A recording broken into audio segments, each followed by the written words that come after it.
all, I would like to know how many of you are afraid of speaking in public. Okay. How many of you still do it? How many of you would like to get better at it? Okay, good. By the way, this had nothing to do with my speech. I just wanted to see if I could do this with you, so thank you. No, I'm kidding. It does have to do with my speech, but you'll have to wait for it till the end to see what it's about. The icebreaker speech should be about me, I know that. But instead, I chose to talk about something else tonight. It's a little bit about me and maybe about yourselves as well, and about public speaking, or my experience with public speaking. So the story starts here. When I was 5 years old, one of my mom's friends, who happens to be a kindergarten teacher, thought it would be fun if both my older sister and I participated in this talent show that she organized with kindergarten children at the City Hall. And the interesting thing is that neither me nor my sister ever went to kindergarten because my mother had other ideas about preschool public education. Let's not get into that. But the thing is that this participation of ours in that show would have been as guest appearances, and it was going to be our first public appearance in front of a crowd. Why am I telling you this story? Because this was actually my first public speaking experience that I don't really recall. The only image I have in my mind is someone in the audience throwing flowers at me at the end of my performance. I had to recite a poem, a terrible one actually. It was one of those poems that children recited at the end of the 80s when propaganda, so both social and political, still had a hint in these kindergarten poems. So my mother told me this story over and over again of how I had gone up the stage confidently and I recited my terrible poem with the right intonation, without stumbling, without babbling, without making any mistake. I was 5. And how everyone was so astonished by my performance. Because as opposed to other children who were older, were nervous and didn't know how to do this. But I unconsciously went up the stage and had no trouble talking to the audience. Why is this relevant? Because ever since that moment, I never knew stage fright. So don't get me wrong, I'm still nervous right now. And I'm still nervous when speaking in public. But it's the right kind of nervousness, that kind that you feel before good things happen. So I never actually knew the fear of facing an audience, of making eye contact with the public. And it was strange to me because not many people know this about me.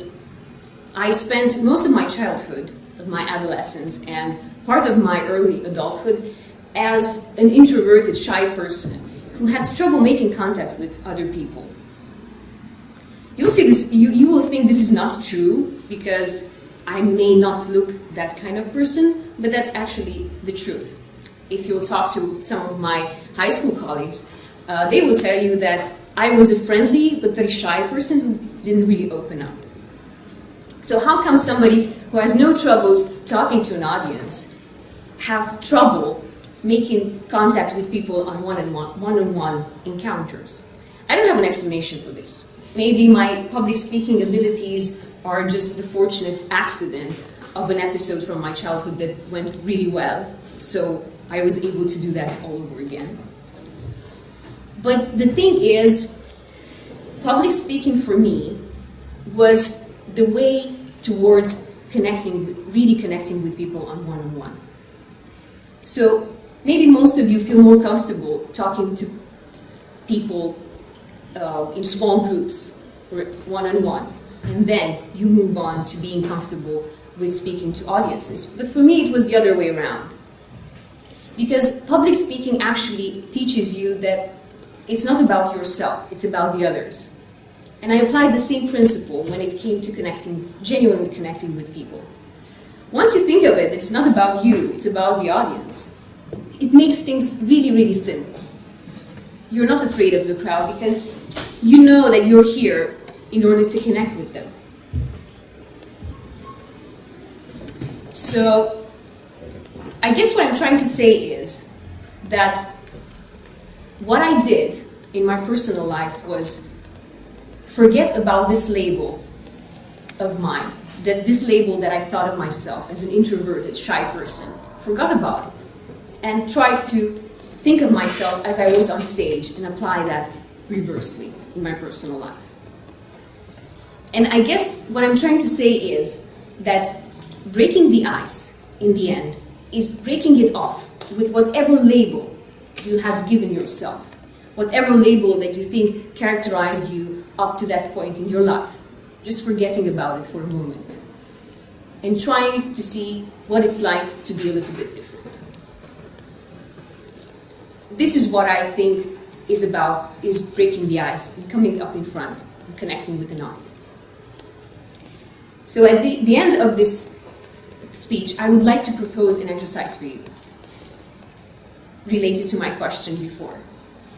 I invite those of you who are afraid of speaking in public to come here in front, next to me, and face the audience for 5 seconds. 5 seconds. You don't have to say anything. Just come here in front, stay beside me, and face the audience. It will be like a postmodern manifesto of silent public speaking. I will count it. Yes.